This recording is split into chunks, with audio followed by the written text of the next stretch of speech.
What's going on, everybody? GlitcherBro23 here. Hey man, I told y'all this was coming yesterday. Nepharius.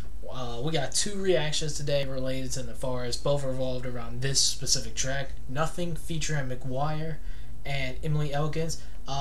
This is quite impressive to actually see, especially considering how huge McGwire is by himself. I'm very interested to see this, and y'all know how I feel about Nepharius, man. Two reactions in a row. I'm very impressed by the dude, and he's someone I think I need to talk to, like, over the internet. I think I need to, like, actually talk to the man and, like, just praise him for his work, because he seriously is a lyricist for real, and I respect that, especially since he is an independent artist. But if you guys want more from Nepharius, y'all know what to do by this point, man. Hit that like button if you enjoy. Subscribe to the channel if you're new. Comment down below what you guys want to see next. Share your thoughts and opinions about the track and my reaction to it by the end of the video. If you want to join the Discord, click that link down below in the description. Without further ado, let's get into Nepharius. Nothing featuring McGwire and Emily Elkins. Following is based on a true story. Oh shit. Here we go.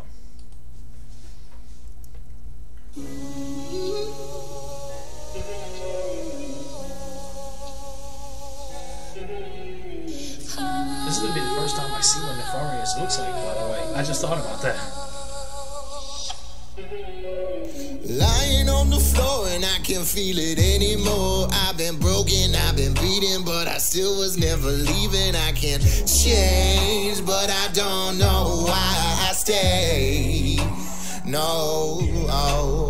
Lying on the floor, I can't feel it anymore. I've been broken, I've been beaten, but I still was there believing I could change. It's got me feeling like I'm nothing. It started out great in the honeymoon.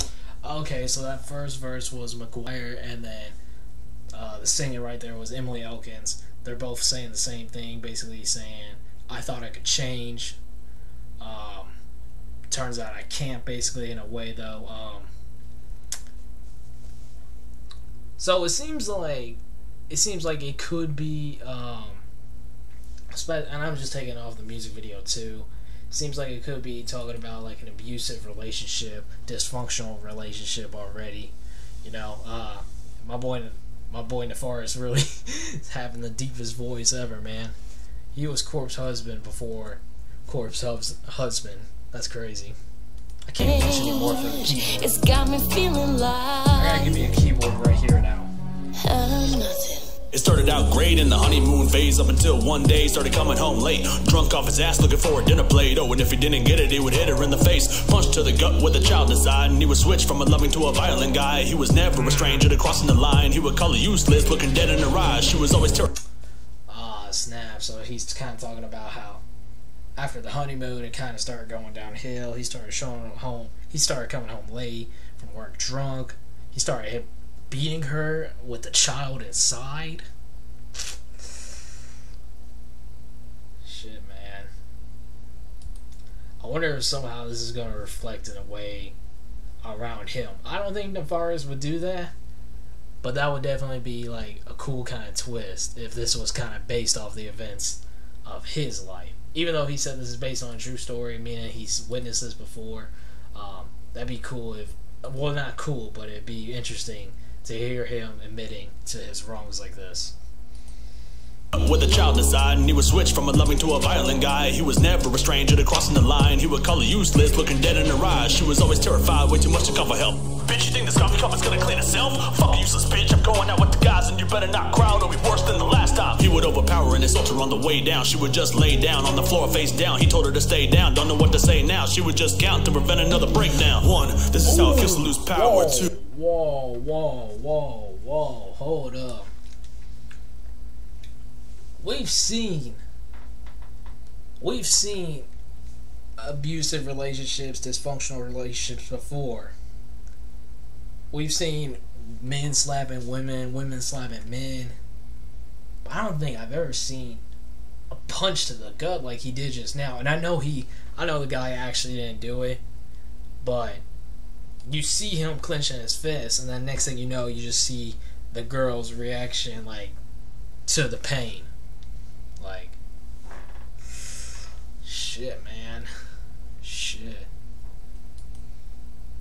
Overpowering his ultra on the way down. She would just lay down on the floor face down. He told her to stay down, don't know what to say now. She would just count to prevent another breakdown. 1, this is how it feels to lose power. 2, losing motivation by the hour. 3, this is how it feels out in public with a mask on but you're crying in the shower. 4, everything's to pass by in a second. 5, better start counting all your blessings. 6, when he swings open that door, the only thing clear to him is that you haven't learned your lesson. She'd get off of work and go straight to the cleaning, whatever she could do to prevent another beating. He would get home, do a white glove test and call her useless till she started to believe it. Grab her by the hair, slam her back against the wall. Shivering, the only way to fight back is to fall. Kick her in the ribs, then he'd hop back in the car with her laying on the floor like a tattered up rag doll. Hospitalized cause she couldn't stop bleeding. A uterine pain, it was stabbing and seething. Heaven got an angel in the form of a fetus. She walked the path alone, she was silent and screaming. She had about enough, so what else she gonna lose? He was getting home round the corner after 2. She grabbed the kitchen knife and sat in the living room, just flowing through her head everything she about to do. Like 1, it's okay to count.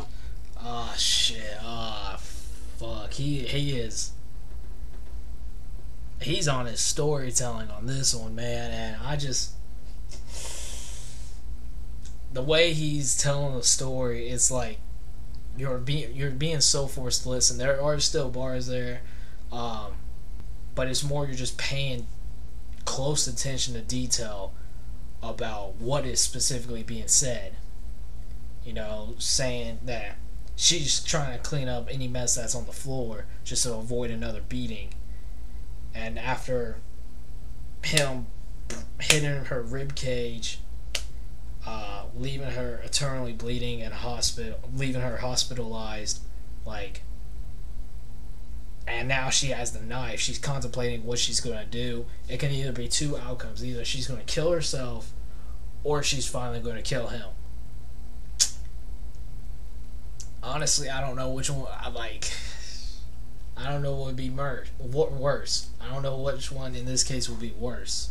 They're both terrible things, killing someone and committing suicide. It's one of the two. Or it could be both. She could kill the guy and then kill herself.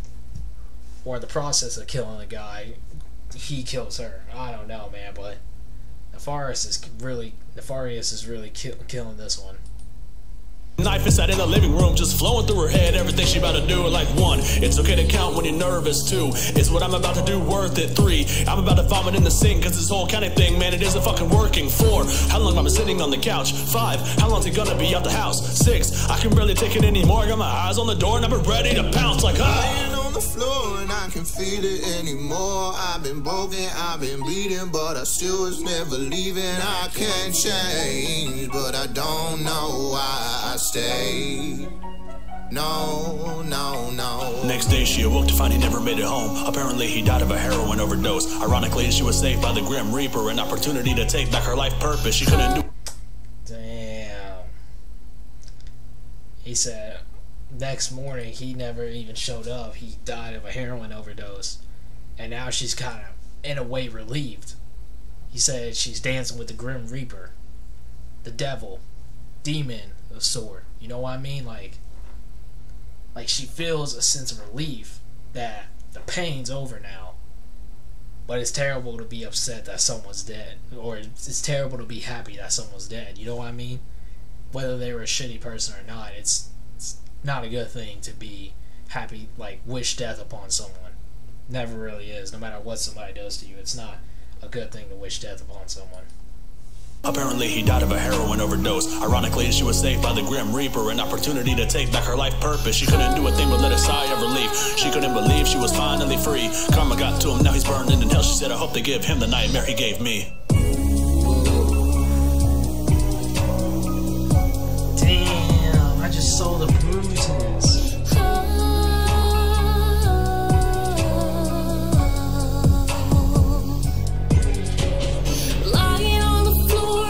Feel it anymore. I've been broken, I've been beaten, but I still was there believing I could change. It's got me feeling like I will never be nothing.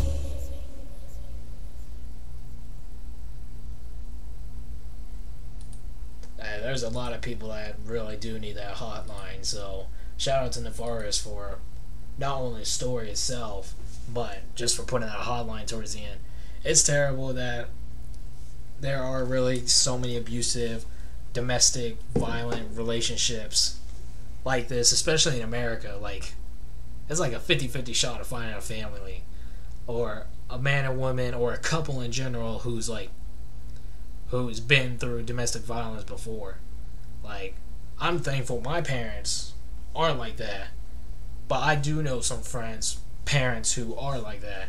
Like, it's will beat their kids, parents will beat each other, constant fighting, not getting along. You know, like, I know quite a few of my friends who have parents like that. You know, and it's such a terrible thing. It really is such a terrible thing. But sometimes, like, you want to stop it, but you don't know how to stop it, like, or what to do about it. Because some people also hide the domestic violence, like some relationships do, because the love for each other is too strong, and some people are too scared to walk away from the other. You know what I mean? So, that was a great storytelling track, man. I think Emily Elkins' vocals were really nice. I'm not too sure, besides the beginning part, what McGwire did for the track. But that was definitely interesting hearing Nepharius over that type of instrumental compared to the freestyle that we just reacted to, and his Rise Up track, which was motivational as hell, man. Y'all haven't checked that out, y'all need to. Check out my reaction to it, or go to Nepharius' music on YouTube, man.